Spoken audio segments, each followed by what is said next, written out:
मेरे प्यारे प्यारे बच्चों, आज हम कक्षा 10वीं के विज्ञान भागे के 5वें पाठ ऊष्मा इसका अध्ययन करने वाले बच्चों। तो चलिए इस वीडियो में अंत तक बने रहिए, जिससे हम आपको अत्यधिक जानकारी इस पाठ के विषय में दे सकें। तो चलिए बच्चों स्टार्ट करते हैं। सबसे पहले हमको पढ़ना है इसमें गुप्त ऊष्मा। गुप्त ऊष्मा क्या होती है? ऐसा हमको बच्चों मालूम है कि हर पदार्थ जो होता है, पदार्थों की 3 अवस्थाएं होती हैं, ठोस, द्रव और गैसीय अवस्था में पाए जाते हैं। अब इन पदार्थों को जब ऊष्मा दिया जाता है तो उसमें संकुचन और प्रसरण होता है। संकुचन मतलब होता है बच्चों सिकुड़ना, प्रसरण यानी फैलना। इस संबंधी कुछ प्रयोग हमने करके देखे हैं। ऊष्मा तथा तापमान, इनमें अंतर भी जान चुके हैं। तापमापी से तापमान को किस प्रकार से मापते हैं, इसका भी अध्ययन आप कर चुके हैं।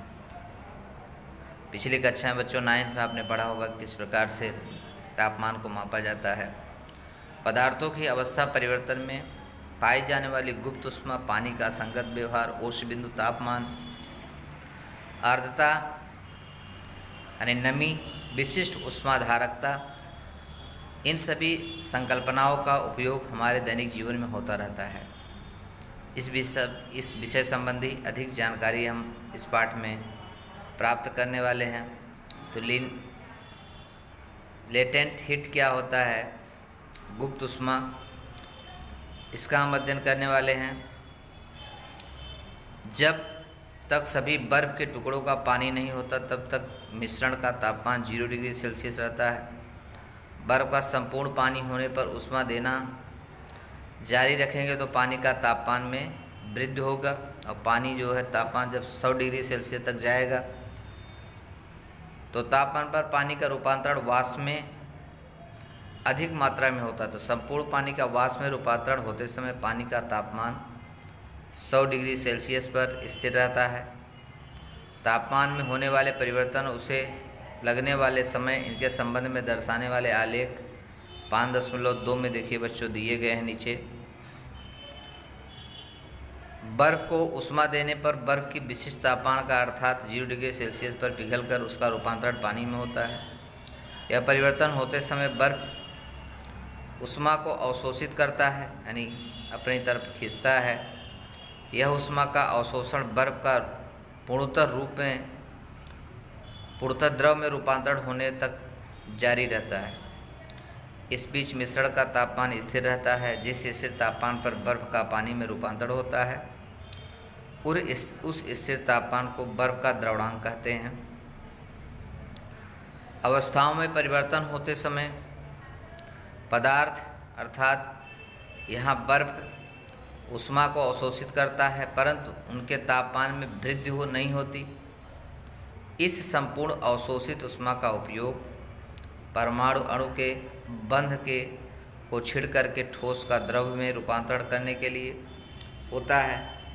ठोस का द्रव में रूपांतरण होते समय स्थिर तापमान पर ऊष्मा का अवशोषण होता है, उसे पिघलने की गुप्त ऊष्मा कहते हैं। अर्थात इकाई द्रव्यमान के ठोस पदार्थों का द्रव में पूर्णतः रूपांतरण होते समय स्थिर तापमान पर जिस ऊष्मा का अवशोषण होता है, ऐसी ऊष्मा को पिघलने की विशिष्ट गुप्त ऊष्मा कहा जाता है। या कह सकते हैं इकाई द्रव्यमान के द्रव्य पदार्थ या गैसीय पदार्थों में पूर्णतः रूपांतरण होते समय स्थिर तापमान पर जो ऊष्मा द्रव द्वारा अवशोषित की जाती है, उस ऊष्मा को वाष्प की विशिष्ट गुप्त ऊष्मा कहते हैं। एक द्रव्य की विशिष्ट ऊष्मा कहा जाता है और एक वाष्प की विशिष्ट ऊष्मा कहा जाता है।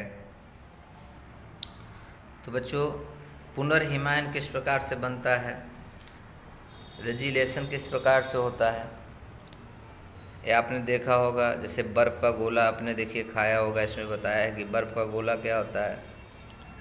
उसको जब मशीन से उसे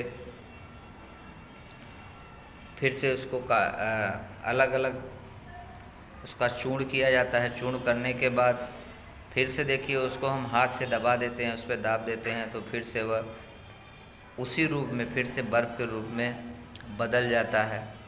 वह एक दूसरे को पकड़ लेता है। इसका कारण यह होता है कि उसमें जो छोटे छोटे अणु होते हैं वह फिर से उसका क्या करते हैं, एक दूसरे अणुओं को अपनी तरफ आकर्षित कर लेते हैं, यानी फिर से वह पुनर्हिमायन बन जाता है।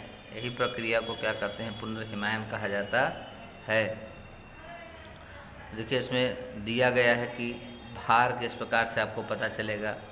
तो बच्चों देखिए, जब बर्फ़ रहता है, अब बर्फ़ के बाद उसे टुकड़ा करके फिर से बर्फ़ के रूप में परिवर्तित किया जाता है, तो दोनों का जो है जो भार होता है बर्फ़ का, उसमें क्या होता है, बदलाव दिखाई देता है। जैसे जैसे बर्फ़ पिघलता है वैसे वैसे क्या होता है, उसका भार कम होता जाता है। बच्चों यहाँ देख सकते हैं पुनर्हिमायन किस प्रकार से होता है। पानी का असंगत व्यवहार बच्चों हम अगले वीडियो में आपको बताने वाले हैं। तो आज के लिए इतना ही बच्चों, पूरा वीडियो देखिए जिससे आपको पूर्णतः समझ में आए। तो आज के लिए इतना ही बच्चों, धन्यवाद।